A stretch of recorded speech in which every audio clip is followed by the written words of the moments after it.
नमस्कार, मैं हूं अनुज श्रीवास्तव। आप देख रहे हैं यूपी मांगे उत्तर। योगी सरकार के दूसरे कार्यकाल का पहला बजट कल पेश किया जाएगा। वित्त मंत्री सुरेश खन्ना कल बजट पेश करेंगे। बताया यह जा रहा है कि इस बार का बजट 7 लाख करोड़ रुपए से ज्यादा का रहने वाला है। एमएसएमई, किसान, स्वास्थ्य, शिक्षा, तमाम क्षेत्रों के लिए इस बार बजट में मोटी धनराशि आवंटित होने की उम्मीद है।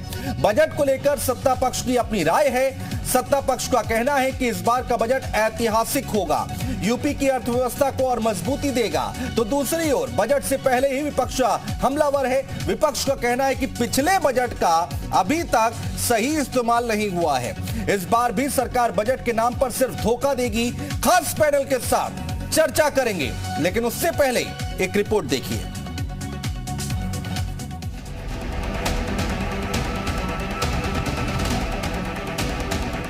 22 फरवरी को योगी सरकार यूपी के इतिहास का सबसे बड़ा बजट पेश करेगी।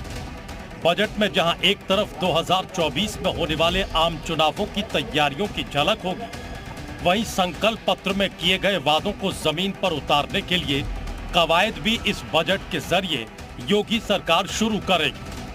बजट का फोकस इंफ्रास्ट्रक्चर परियोजनाओं पर होगा, जिससे अगले 5 सालों में प्रदेश को $1 ट्रिलियन की अर्थव्यवस्था बनाया जा सके।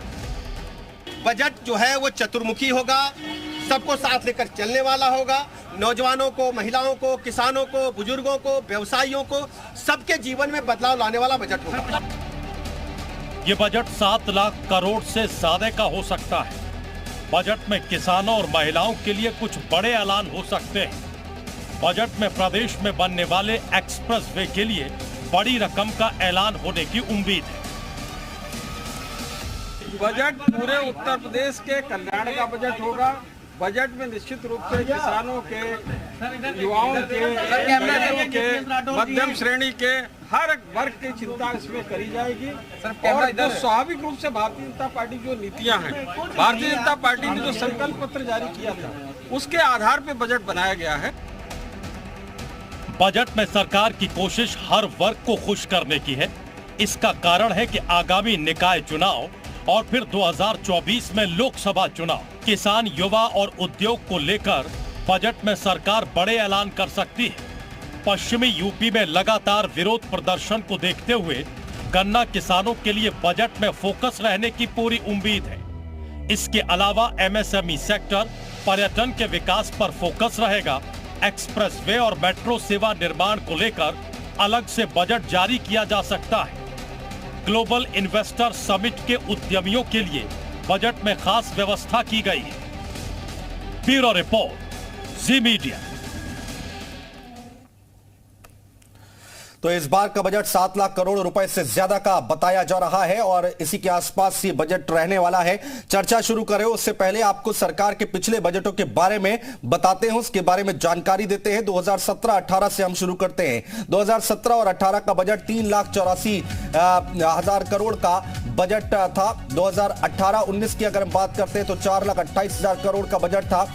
19 और 20 की अगर हम बात करते हैं तो 4,79,000 करोड़ का ये बजट था। 2021 और 22 की अगर हम बात करते हैं तो 5,12,000 करोड़ का बजट था। और अब 22 और 23 का अगर हम देखें, पिछले साल का अगर हम बजट देखें तो 6,15,000 करोड़ का बजट था, जो कि अब तक का सबसे ज्यादा बजट था। और इस बार ये कहा जा रहा है कि इस साल 7 लाख करोड़ बजट रखा गया है। इसी के आसपास रहने की उम्मीद है। किस सेक्टर को कितना फायदा, कितना यहां पर सहूलियत दी जाएगी सरकार की तरफ से, देखना बहुत दिलचस्प है। और बजट में क्या क्या होगा, उत्तर प्रदेश का बही खाता कल खुलेगी।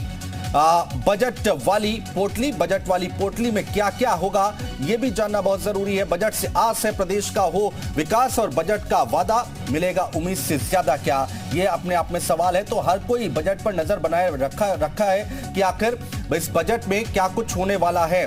पिछले अगर हम 2017 से 22 तक के बजट पर देखें तो बजट का जो यहाँ पर राशि है उसको बढ़ाया गया है हर साल, और इस बार भी कहा जा रहा है कि पिछली बार 6,15,000 करोड़ था, तो इस बार 7 लाख से ज्यादा का यहाँ पर बजट देखने को मिल सकता है। हमारे साथ खास मेहमान जुड़ रहे हैं। हमारे साथ पूरन प्रकाश विधायक हैं, भारतीय जनता पार्टी से जुड़ रहे हैं।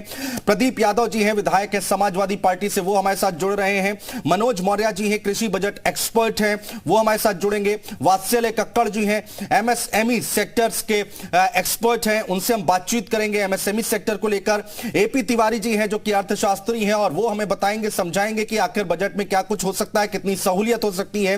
विनय शुक्ला जी हैं, हेल्थ बजट एक्सपर्ट है, तो स्वास्थ्य व्यवस्थाओं को लेकर भी चर्चा करेंगे कि बजट में क्या कुछ हो सकता है। चर्चा की शुरुआत करते हैं। सबसे पहले एपी तिवारी जी, आपसे, अर्थशास्त्री हैं आप, जरा एक बार समझाइए और बताइए हमें कि कल का दिन इतना अहम है और क्या कुछ तस्वीर दिखाई दे सकती है, किन सेक्टर्स पे सबसे ज्यादा फोकस रह सकता है सरकार का? देखिए, जो कल बजट पेश होगा उसमें मेरा मानना है कि जो योगी सरकार के पहले के बजट रहे हैं उसके केंद्र में जो नीतियां थी उनको लागू करने के अनुक्रम में ही ये बजट पेश किया जाएगा। हाँ, देखने से ये मिल सकता है कि खेती के क्षेत्र को प्राथमिकता तो दी ही जाएगी, और खेती में अगर बात करें तो किसानों के हित के लिए जो प्रतिबद्धता है सरकार की, उसके लिए बजट प्रावधान किए जाएंगे। हाँ। और खास तौर पर जो प्राकृतिक खेती की बात है और मोटे अनाज की खेती है, तो ऐसे किसान जो इस प्रकार की खेती करेंगे उनको विशेष प्रोत्साहन घोषित किया जा सकता है जी। साथ ही जो एक धारणा है कि उन्हें सुगमता से साख उपलब्ध हो, ऋण उपलब्ध हो, हाँ। इस पर भी बजट का फोकस होगा। हाँ। युवाओं के लिए खास तौर पर जो कौशल विकास है उस पर जोर होगा। हाँ। उद्यमिता विकास पर जोर होगा। हाँ। और युवाओं के लिए रोजी रोटी का पुख्ता इंतजाम करने के लिए कुछ खास स्कीम घोषित की जा सकती है सरकार द्वारा। इसके अलावा महिलाओं के विकास का मुद्दा भी बनाया गया, और कह सकते हैं कुल मिलाकर जो एक समेकित विकास कह सकते हैं। हाँ। ग्रामीण अर्थव्यवस्था का, जिसमें डेयरी क्षेत्र है, जिसमें पशुपालन है, मछली पालन है, जो वानिकी क्रियाएं हैं, हाँ। फूल की खेती, फलों की खेती, इन सबको प्राथमिकता देते हुए विशेष प्रावधान किए जाएंगे। हाँ। लेकिन कुल मिलाकर बजट संतुलित होने की आस है। अच्छा। चतुर्दिक कह सकते हैं, निवेश को बढ़ाने की कोशिश की जाएगी, और जो जीआईएस के जरिए जो 33.5 लाख करोड़ रुपए के बराबर के निवेश प्रस्ताव आए हैं, हाँ। उनको जमीनी स्तर पर उतारने के लिए जो निवेश आया है के विकास पर खास समझना है आपसे, क्योंकि इसी के चलते आपको निजी निवेश भी पूरी तरह से जमीनी स्तर पर रूप ले पाएगा। हाँ।